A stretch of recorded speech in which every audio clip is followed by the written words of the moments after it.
രാവിലെ എന്താണോ പരിപാടി? രാവിലെ എല്ലാവരും തിരക്കിലായിരിക്കും, നമുക്കും തിരക്കുണ്ട്. നമ്മൾ രാവിലെ പരിപാടിയൊക്കെ കുറേ ഒതുക്കി വെച്ചു. കണ്ടോ, കേശുവിനെ ഫോട്ടോയിൽ കാണിക്കാൻ വേണ്ടിയാണ് കേശു വിളിക്കുന്നത്. മോനെ കുപ്പോണി പറഞ്ഞ എല്ലാവർക്കും രാവിലെ അവനെ കൊണ്ടാകാന്ന പോലൊക്കെ ഗുഡ് മോർണിംഗ് പറയുന്നുണ്ട്. അവനിപ്പോ അവത്തേലിരിക്കാൻ അവന് വലിയ ബുദ്ധിമുട്ട്, അവന് മടി, അവന് എടുക്കണം. അതിന് രാവിലെ ഒരുമാതിരി പണിയെല്ലാം ഒതുങ്ങിയിട്ടുണ്ട്. പിന്നെ പനിയൊക്കെ ഒരുമാതിരി നല്ലോണം മാറി, കുഴപ്പമൊന്നുമില്ല. നിങ്ങളുടെ എല്ലാവരുടെയും പ്രാർത്ഥനയൊക്കെ ഉണ്ടായിരുന്നു എനിക്കറിയാം. രാത്രി ആവുമ്പോഴാണ് അമ്മയ്ക്ക് ഒരു ബുദ്ധിമുട്ട്. നല്ല കുഴപ്പമൊന്നുമില്ല. എവിടെ വെച്ചാലും കേശുക്കുട്ടം പെറുക്കിക്കൊണ്ട് പോവേ. ഇവിടെ ഇരുത്തണ്ട, എടുക്കട്ടെ. അന്നേരം നമ്മുടെ കേശുപിന്നാരി ഇവിടെ ഉണ്ട്. അമ്മ എല്ലാവർക്കും ടാറ്റ കൊടുത്തേ. ടാറ്റ. എല്ലാരും ചോദിക്കുന്നുണ്ട് നമ്മുടെ വീട് എവിടെയാന്ന്. നമ്മൾ പറഞ്ഞല്ലോ, ചങ്ങനാശ്ശേരി വഴിയാണ് വരുന്നെങ്കിൽ ചങ്ങനാശ്ശേരി വന്നിട്ട് നമ്മൾ ഇത്തിത്താനത്ത് പൊൻപുഴ എന്ന് പറയും. പൊൻപുഴ 2 സ്ഥലമുണ്ട്, മാടപ്പള്ളി ഒരു പൊൻപുഴ ഉണ്ടെന്ന് ഓരോരുത്തർ ചോദിക്കുന്ന കേട്ടു.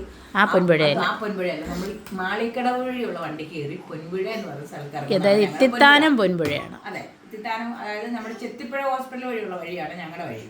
മറ്റത് പോകുന്നത് നമ്മുടെ തെങ്ങണ വഴി പോകുന്നതാണ് ആ പൊൻപുഴ പറയുന്നത്. പക്ഷെ ആ പൊൻപുഴയല്ല, നമ്മുടെ പൊൻപുഴ ചെത്തിപ്പുഴ വഴി വരുന്ന വഴിയാണ് നമ്മുടെ പൊൻപുഴ. പിന്നെ കുറേ പേരെല്ലാം ചോദിച്ചു, തിരക്കി. ഇന്നലെയാണ് ചിങ്ങവനത്തിൽ നിന്നാണ് 1-2 പേര് ഇവിടെ അടുത്താ. എന്നിട്ട് പോലും അവർക്കത് പറയുമ്പോൾ അവർ ചോദിക്കുന്ന ചിങ്ങവനത്തിൽ നിന്നാണ് നമ്മൾ വരാറായോ അവിടെ ഇവിടെ എന്നൊക്കെ ചോദിക്കുന്നുണ്ട്. നമ്മുടെ അതായത് ഒന്നും വേണ്ട, കുരിശുംകൂട്ടി പാറപ്പള്ളിക്കാതെ വിളിച്ചിട്ട് ചോദിക്കുന്നത് ഇത്തിത്താനം മറ്റേ ഇത്തിത്താനമാണോ, അതായത് തെങ്ങണായിൽ ഇത്തിത്താനോ. അതല്ല, നമ്മൾ പൊൻപുഴ അതാണോ? പക്ഷെ അതല്ല, നമ്മുടെ ഇവിടെയാണ് പൊൻപുഴ. പിന്നെ രാവിലെ എല്ലാവരും കാപ്പിയൊക്കെ കഴിച്ചു. എല്ലാവരും എന്തൊക്കെ ഉണ്ടാക്കി കാപ്പി. ഞങ്ങളുടെ കേശുകുഞ്ഞിനാണ് വീഡിയോ എടുക്കുന്നത്. കണ്ടോ എല്ലാവരും വിളിക്കുക, എല്ലാവരും ഓടി വായോ എന്ന് പറഞ്ഞേ കാപ്പി കുടിച്ചാൽ.